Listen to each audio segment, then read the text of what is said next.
This bulletin proudly brought to you in association with Alex Campbell's Menswear.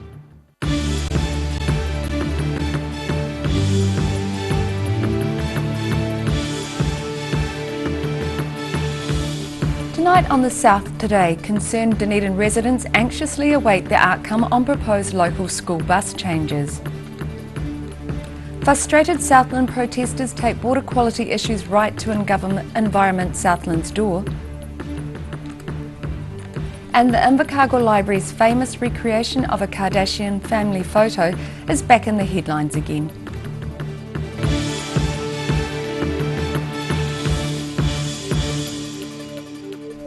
Kia ora, good evening, I'm Melissa Barton. A group of concerned Dunedin residents, including school principals, spoke today at an Otago Regional Council meeting regarding changes to bus services.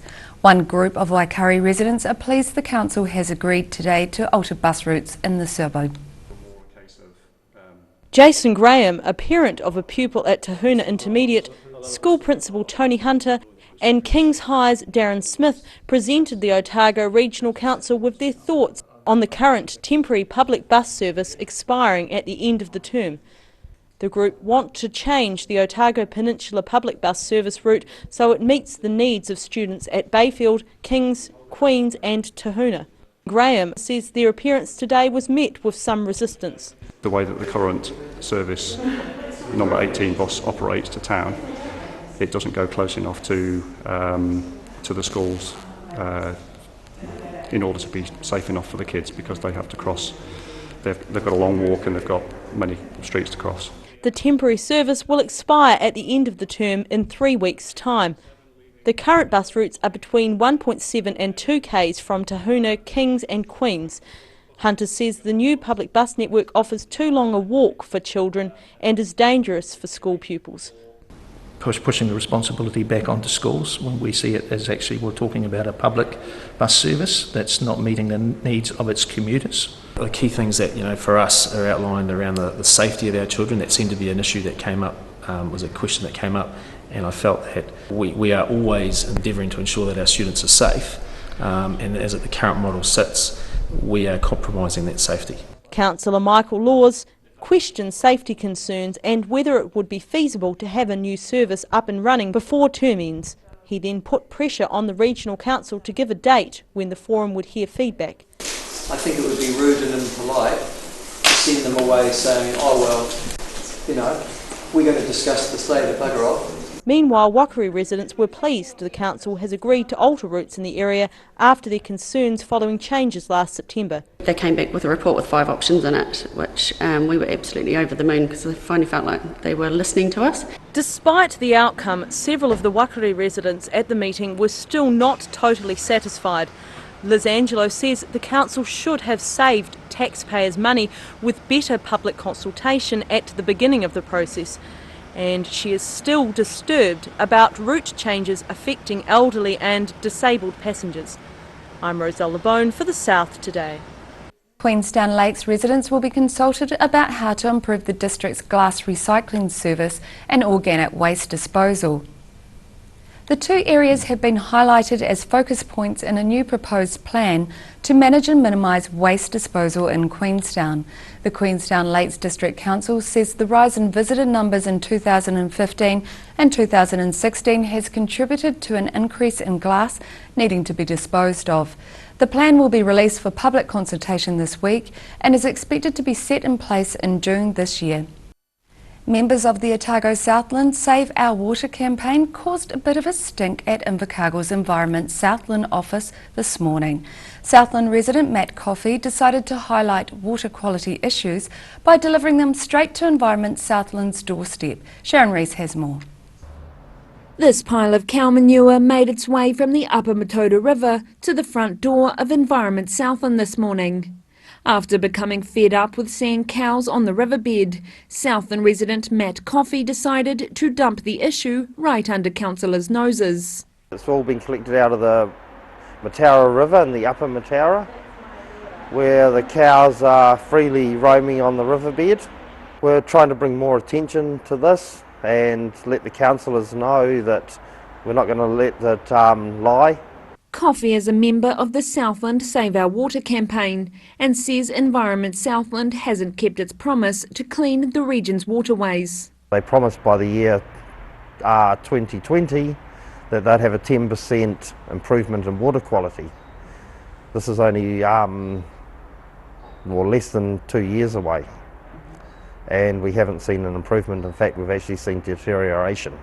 Environment Southland Chairman Nicol Horrell told the protesters he understood their concerns and that the Southland Water and Land Plan will address such issues. Water quality is our main issue that we're dealing with. We've got a water and land plan that's going to be notified on the 4th of April, which sets a platform to help deal with some of the issues that this group are actually concerned about. He said while the amount of manure collected was surprising, he was happy to address the concerns of Southland residents. We're always delighted to have people come and talk to us about water quality. People have their right to self-expression. We've got a group here who are passionate about water quality, and I'm here to represent all of Southland. We take an oath to do that. The protesters said they would remain outside of the council building until around lunchtime, and when they left, they wouldn't be taking the manure with them. Sharon Rees, The South Today. At a full meeting of the Dunedin City Council yesterday, councillors voted unanimously to adopt a citywide sinking lid for gambling machines as part of changes to its gambling and TAB venue policy. The new policy means the council will not allow an increase in the number of electronic gaming machines in the city. It also bans any new gambling venues and prevents existing outlets from relocating. A clause was added to the original proposal to allow venues to relocate if they were affected by natural disasters, fires or acquisition under the Public Works Act. South Dunedin has had a sinking lid policy since 2013, which has led to a 21% reduction in the number of gaming machines venues in South Dunedin. The Invercargill Librarian's famous recreation of a Kardashian family photo is back in the headlines this week. Staff from the Invercargill City Libraries and Archives have received an international nod for their services in marketing the library. Sharon Rees has the story. This recreation of a Kardashian family photo gained the Invercargill Public Library staff international recognition last year.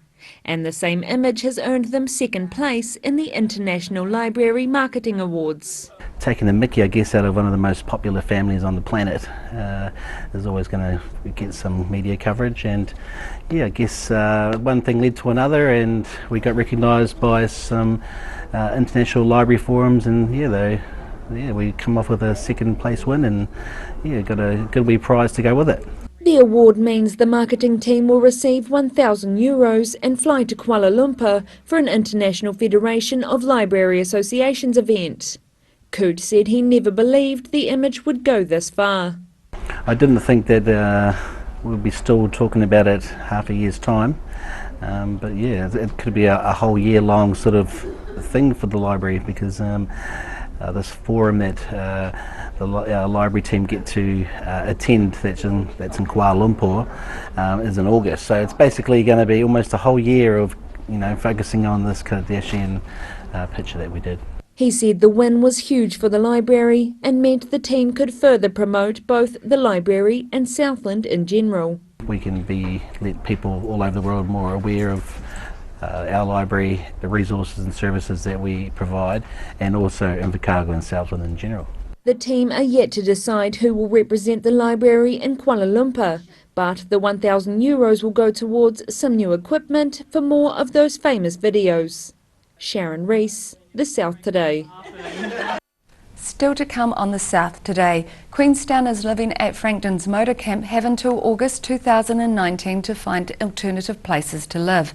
And the $1 million mouse eradication campaign on the Antipodes Island is a success.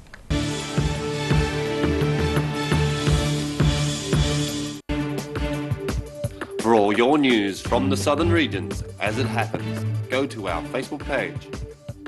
The South Today, connecting you with your community thanks to New Zealand On Air. The Terminus Apartments, where heritage meets modern sophistication and where the past is Dunedin's future. These 1 or 2 bedroom apartments are fitted with modern amenities room to move and spectacular harbour and city views. Contact us now to have your piece of luxury. Hi, Lindsay at Alex Campbell Menswear. We have our 3 stores on sale. It's our summer clearance sale. Look at all these t-shirts, 50% off. Look at all these polo shirts, 50% off. Look at all these woven shirts, short sleeves, 50% off. And there's more. Shorts, all these shorts, 50% off. Every reason, every season, we're proud to dress the region. Alex Campbell Menswear, it fits. But wait, there's more. 25% off all our regular lines off the normal price. Why wait for seed to germinate? Why not do it the smart way? For instant results, call Ready Lawn today, or for more information, go to readylawn.co.nz. At Action Engineering, the team make their mark as innovators in engineering because they don't just make things, they provide solutions. Call now on 477 1643 or go online to see the services they provide.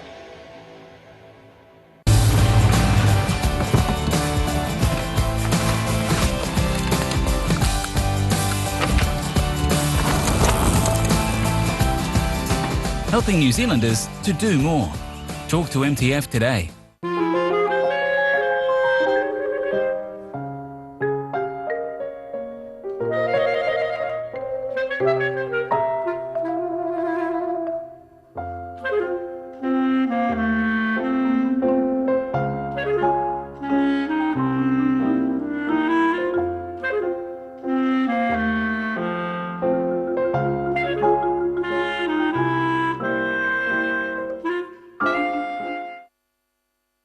At the Hard to Find Bookshop, we sell quality books on all subjects from the rare to the recent, and where viable, we will come to you. We have a great reputation for integrity and honesty, so if you're downsizing or sorting an estate and have books to sell, contact us. For 3 generations, the Kilpatrick family have ensured Jimmy's pies are still world famous in the South Island. Made to an old family recipe, Jimmy's pies have been one of New Zealand's traditional takeaway foods, prepared daily on the premises alongside a range of savouries, sausage rolls and cakes. Jimmy's pies are distributed throughout the lower South Island. Jimmy's pies are sure to satisfy your travelling munchies. FPOS, point of sale and cash registers. Rent, lease or buy. Mobile FPOS and fixed terminals. Short or long-term rentals. Contact Anything's POS today. 0274 361 474. Free heart transmission. Please open your heart. Chi is flowing freely. Chi is nourishing. Chi is loving. Call Sunny Chin for peace in your heart.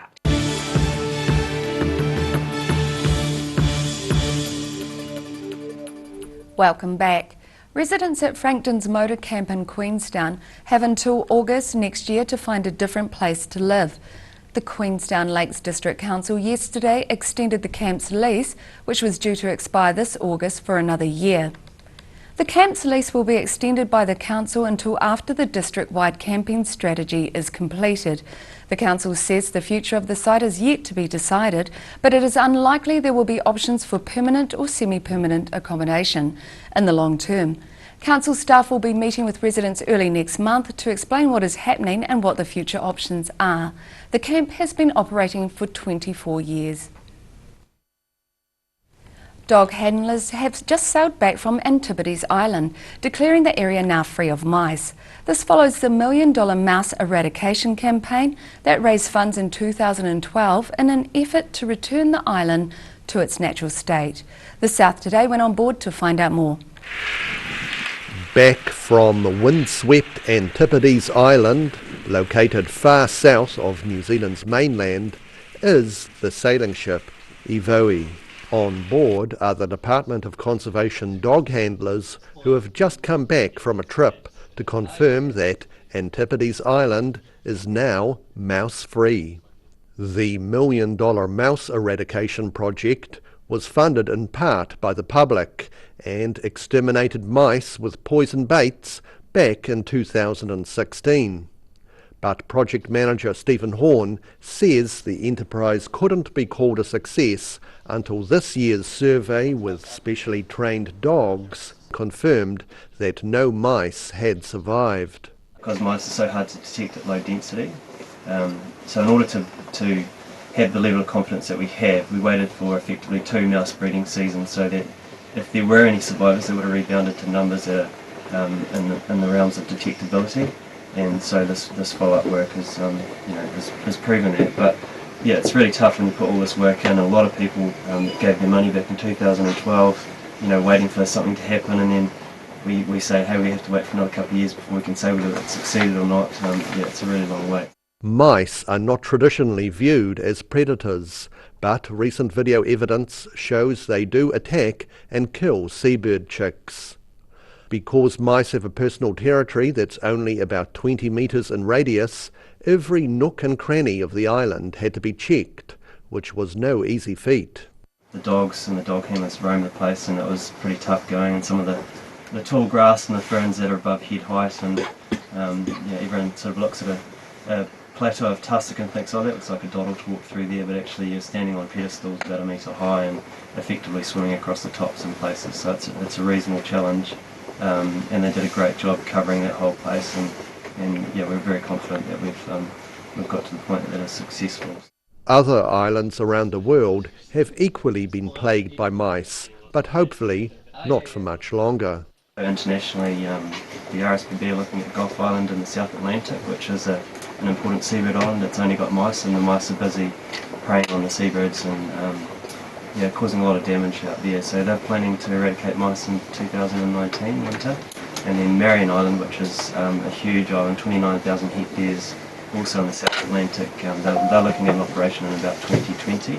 One of the next projects is hopefully eradicating mice from the main island of the Auckland Island Group, an area 23 times the size of Antipodes Island. Rudy Adrian, The South Today. The lights are shining from the historic Craig Fountain in the Oamaru Public Gardens. After years of disuse and debate, the 105-year-old Italian marble fountain was reinstated late last year, and last week the finishing touch was added.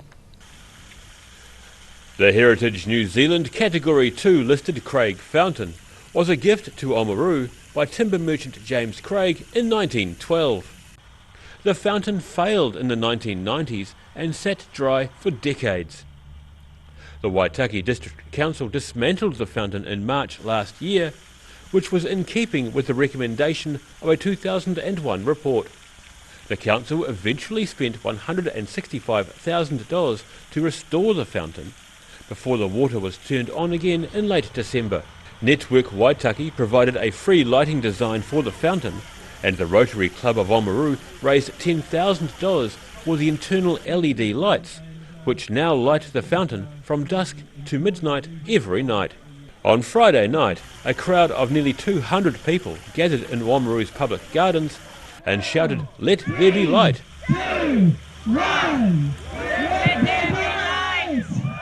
to celebrate the lights being turned on for the first time.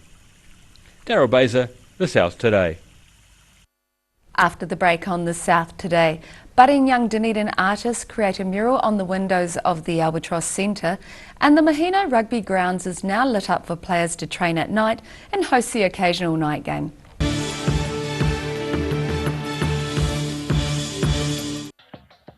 At Action Engineering, the team make their mark as innovators in engineering because they don't just make things, they provide solutions. Call now on 477-1643 or go online to see the services they provide. Garrador Dunedin, delivering quality stylish garage doors in Dunedin for over 15 years. New doors, replacement doors, repairs and maintenance are all part of Garrador's quality service. Garrador Dunedin offers a full range of modern quality doors to suit any home. Come visit the team at 553 Kaikoura Valley Road. Visit www.garrador.co.nz or call us on 488 5676.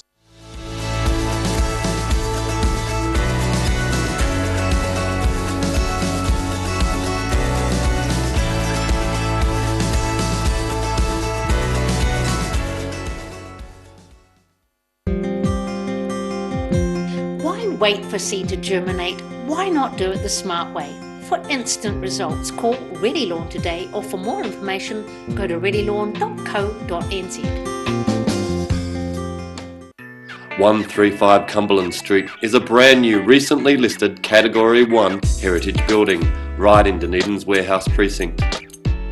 Only a short walk to the Octagon in the central city.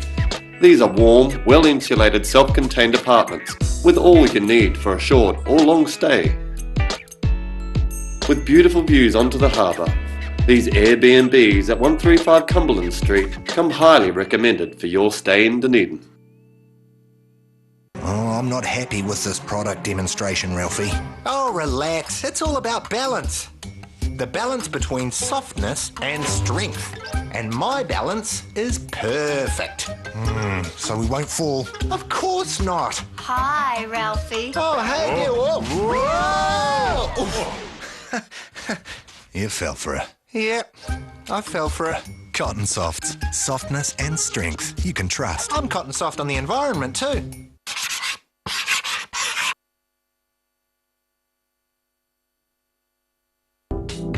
Active Interior Design in Mornington are the curtain and blind experts. The team can even advise you on outdoor products like awnings and umbrellas, and will ensure that everything is perfect. For interior design with flair, call Active to book your free in-home consultation, or call into the showroom in Mornington.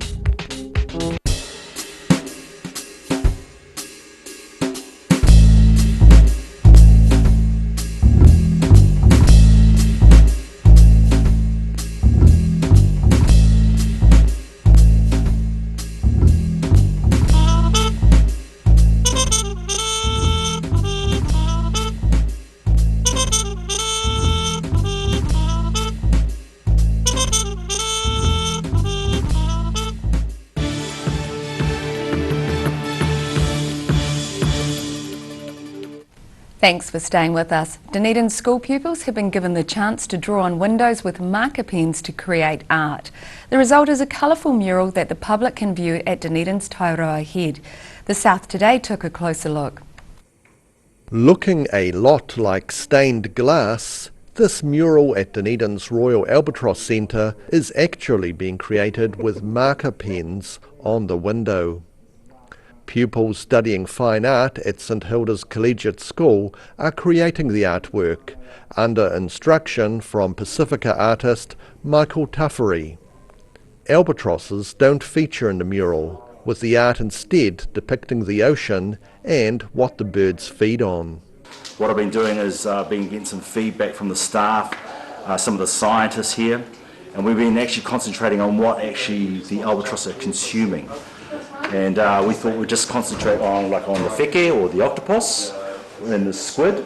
Tuffery was originally a graduate in fine arts from the Otago Polytechnic and works on collaborative art projects with Indigenous peoples around the world.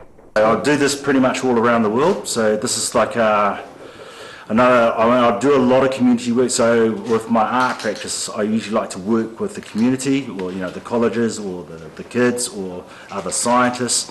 So I've always taken that approach to actually doing my mahi in public. I don't actually have a studio, my studio is actually my suitcase. Yeah. The Pacifica themed mural can be seen in the centre's education room at Taiaroa Head. Rudy Adrian, The South Today. The Domain grounds at Mahino have acquired new lights to help local rugby players with midweek training, as well as the hosting of night games. The South Today found out more. Located in North Otago, halfway between Herbert and Oamaru, the town of Mahino has a rugby club that proudly won the Citizens' Shield in 2016. Encouraged by that success, the club have now installed new lights at their rugby grounds at the local domain. With the cost close on $90,000, project spokesman Barry Kingan says they are very much indebted to the local community. It's been a huge community, a lot of fundraising.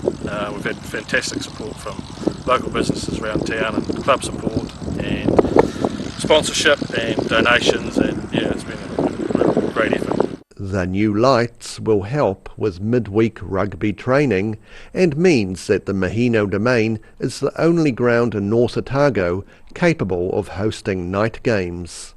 Rudy Adrian, The South Today. And now recapping tonight's top stories on The South Today. A group of concerned Dunedin residents, including school principals, spoke today at an Otago Regional Council meeting regarding changes to bus services.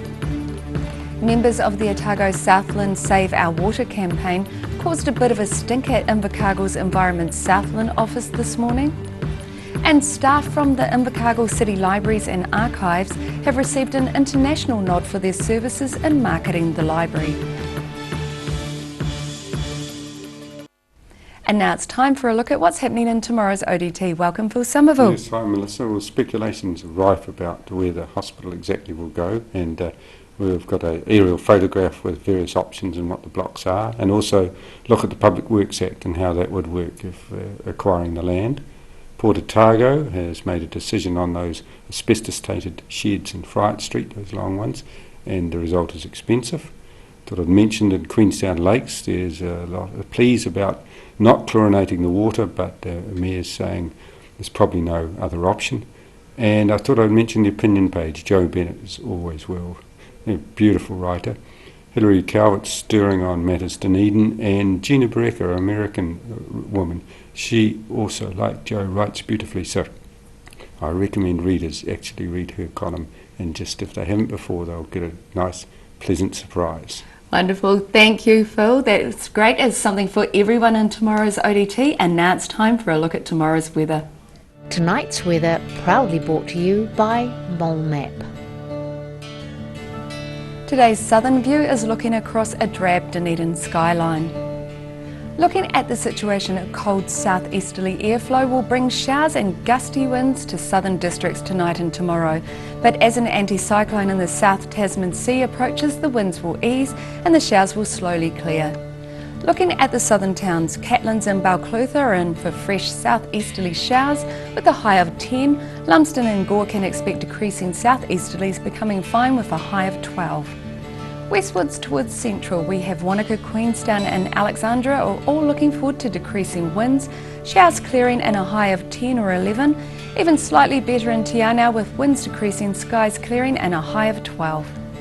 Up to the northern towns, Timaru and Oamaru are in for fresh winds, some rain and a high of 13. And it's cooler inland where Twizel and Amarama can expect decreasing winds and showers, clearing with a high of only 10 degrees. In Dunedin tonight, rain easing with strong, gusty, cold southerly winds with an overnight low of 10 degrees. Early showers clearing tomorrow, with it becoming cloudy but dry. Cold with fresh, gusty southerly winds, 12 and 9. And then mostly dry on Friday, but a few scattered showers possible at times. Cloudy and cold with moderate southeast winds, also 12 and 9. And in Invercargill tonight, cloudy with showers and gusty southeasterlies with an overnight low of 7. Showers clearing tomorrow and sunny periods developing with fresh cold southerly winds decreasing, 11 and 5. And mostly fine and sunny on Friday with light southerly winds, 14 and 7. And that's our news for this Wednesday. For the latest news from the Southern region, you can follow us on Facebook and at channel39.co.nz. I hope you all have a lovely evening. Take care. Ka kite anō.